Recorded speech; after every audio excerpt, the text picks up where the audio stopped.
Bismillahirrahmanirrahim. An Abi Dzarrin, dari Abu Dzar Al-Ghifari radhiyallahu anhu, semoga Allah meridainya.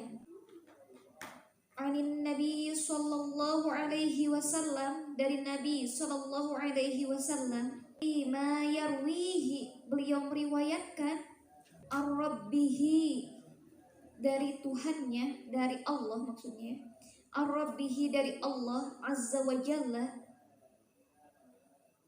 annahu, sesungguhnya Allah, qala, berfirman. Berarti ini dinamakan dengan hadis kursi. Jadi santriwati kalau misalkannya lihat hadis yang depannya qala Nabi sallallahu alaihi wasallam, qala Allah Ta'ala, itu adalah hadis kursi, atau seperti yang telah disebutkan dalam hadis ini, Ali Nabi sallallahu alaihi wasallam fima yarwihi an rabbihi, dari Tuhannya, dari Allah azza wa jalla. Jadi itu yang dinamakan dengan hadis kursi. Firman Allah yang Allah sampaikan kepada Nabi Muhammad sallallahu alaihi wasallam melalui mimpi. Ya ibadi, wahai hambaku, ini sesungguhnya aku, haram tu zulma, mengharamkan kezaliman, ala nafsi, terhadap diriku, wa ja'altuhu bainakum muharraman, dan aku menjadikan kezaliman itu haram di antara kalian. Fala tazalamu, maka janganlah kalian berbuat kezaliman. Kita jelaskan satu-satu aja. Zalim, masya Allah, santriwati, kebijaksanaan Allah itu luar biasa tentang zalim ya. Allah mengharamkan kezaliman. Allah bilangnya kan, ala nafsihi, terhadap diriku. Allah mengharamkan kezaliman itu, masya Allah. Ketika kita memiliki dosa, kita mohon ampun kepada Allah, Allah maha mengampuni. Itu kebijaksanaan Allah.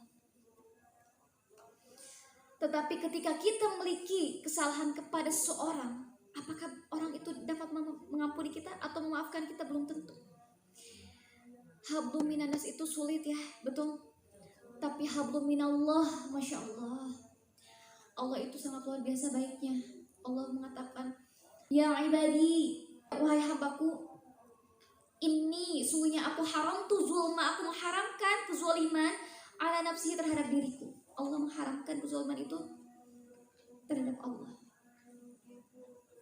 Maka janganlah engkau berbuat zalim terhadap siapapun, berbuat kezaliman kepada siapapun. Jangan pernah kita berbuat zalim dengan perkataan kita, dengan perbuatan kita, dengan wajah kita, dengan perilaku kita. Misalkan ada teman yang menyapa kita, jangan cuma kita ngedelekan gitu, ngebalier, ngerti ngebalier? Misalkan ada orang yang ngeliatin kita, kayaknya dia menyapa sama kita, kita pura-pura nggak lihat gitu, kita ngeleos gitu. Pernah seperti itu? Ada yang kayak gitu pernah? Pernah, maksudnya pernah kita diperlakukan seperti itu? Mungkin pernah ya. Maka jangan pernah berperilaku seperti itu. Ketika ada orang yang melihat kita atau kita kenal sama dia, maka sapa dia, assalamualaikum. Itu adalah sebuah kesunahan yang sangat bagus. Karena Rasulullah pun ketika bertemu dengan seorang tuh sapa, assalamualaikum, menambah pahala karena kita mendoakan keselamatan kepada saudara kita. Jangan kita berbuat kezaliman dengan ngedelekan, bermusuh-musuhan, itu bukan akhlak yang baik. Jadi kita harus memiliki akhlak seperti Rasulullah ya. Kita menghadapi seseorang tuh harus benar-benar mengambil akhlak Rasulullah tuh luar biasa santriwati. Rasulullah Shallallahu Alaihi Wasallam, perilakunya, akhlaknya, tindakannya, masya Allah, semuanya contoh yang baik. Maka kita harus banyak-banyak mengambil akhlak Rasulullah. Ketika bersapa, pernah katakan kan, ketika Rasulullah disapa oleh seorang, ya Rasulullah, ya Muhammad, Rasulullah tuh semuanya ngebalik, ya assalamualaikum. Pernah katakan seperti itu ya? Ya, jadi semuanya berbalik, mengambil akhlak terpuji Rasulullah. Jangan kita berbuat zalim terhadap perilaku kita, pembicaraan kita, jangan sampai menyakiti hati orang lain. Atau pernah gak sih disindir di sosial media atau menyindir orang lain di sosial media? Jangan, itu bukan akhlak terpuji ya santriwati. Santriwati pokoknya harus beda, karena santriwati itu penuntut ilmu. Santriwati itu yang paling banyak berkumpul dengan orang-orang soleh, insya Allah, bertemu dengan para guru, insya Allah. Santriwati itu harus ada bedanya. Ketika bertemu dengan seorang, assalamualaikum, senyum. Jadi para ulama mengatakan bahwa akhlak itu apa aja sih?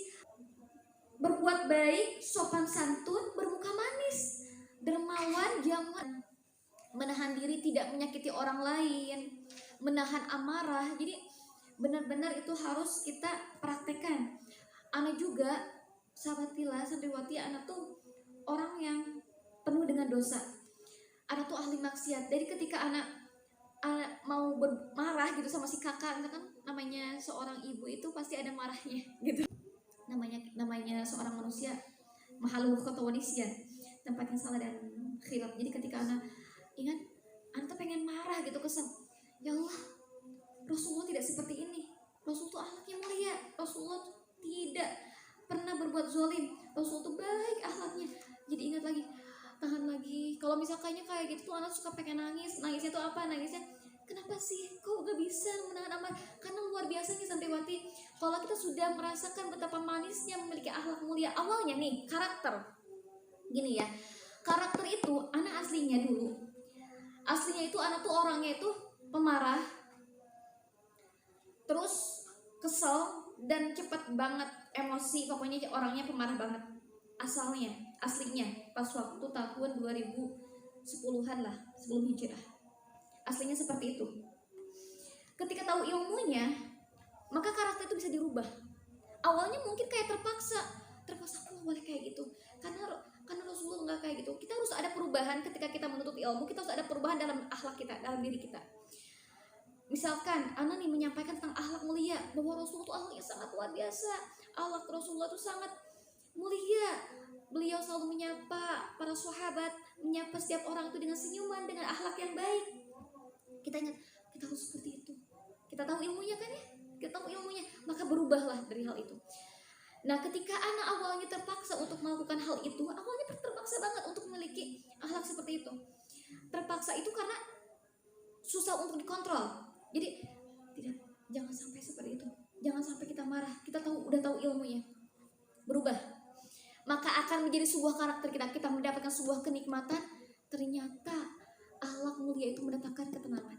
Coba, pernah gak ketika kita marah kita nyesel? Benar? Pernah? Terus kita udah meluapkan amarah kita, pasti mendatangkan penyesalan. Ya nyangkal kemarin tadi gitu, salah, harusnya jangan kayak gitu. Kita mengikuti hawa nafsu karena kita pengen marah. Awalnya mungkin udah terluapkan, tapi ujung-ujungnya pasti menyesal tentang hal tersebut. Tapi sahabat Billah, betapa tenangnya ketika kita benar-benar merubah karakter kita menjadi lebih baik. Yang awalnya pemarah, kita rubah menjadi akhlak yang baik. Kita tidak mau marah, karena marah itu dapat merusak keimanan. Kita tidak mau menjadi akhlak yang buruk. Adab, memiliki akhlak yang tercela, kita nggak mau. Tenang banget. Karena Allah itu maha bijaksana, Allah itu yang paling lembut. Maka lembutkan hati kita. Minta sama Allah untuk melembutkan hati kita, memiliki akhlak seperti Rasulullah SAW. Jadi sekali lagi santriwati, larangan berbuat zalim. Allah berkata, ya ibadi inni haramtu zulma, aku mengharamkan kezaliman ala nafsi terhadap diriku. Wa ja'altuhu bainakum muharramun, dan aku juga mengharamkan kezaliman itu terhadap dirimu. Fala tazalamu, maka janganlah kamu berbuat kezaliman.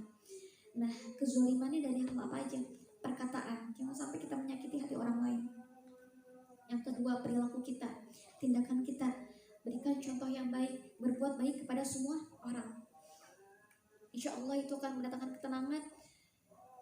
Sebagai penuntut ilmu, sebagai ahli ilmu di sini juga dia sudah mengajar, harus banyak-banyak mengambil akhlak terpuji Rasulullah.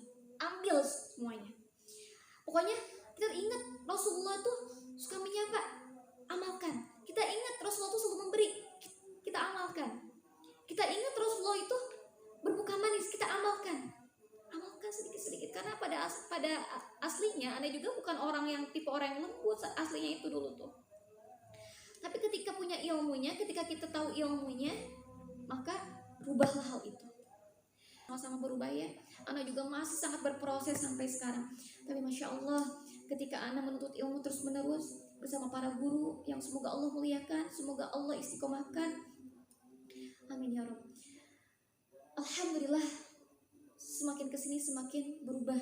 Inilah yang dinamakan dengan ilmu hati. Bagaimana kita membersihkan hati kita dari penyakit-penyakit hati tersebut. Hasad, riya, sombong, ujub, dengki. Ini yang harus kita bersihkan. Begitu ya santriwati ya, kita sama-sama berubah.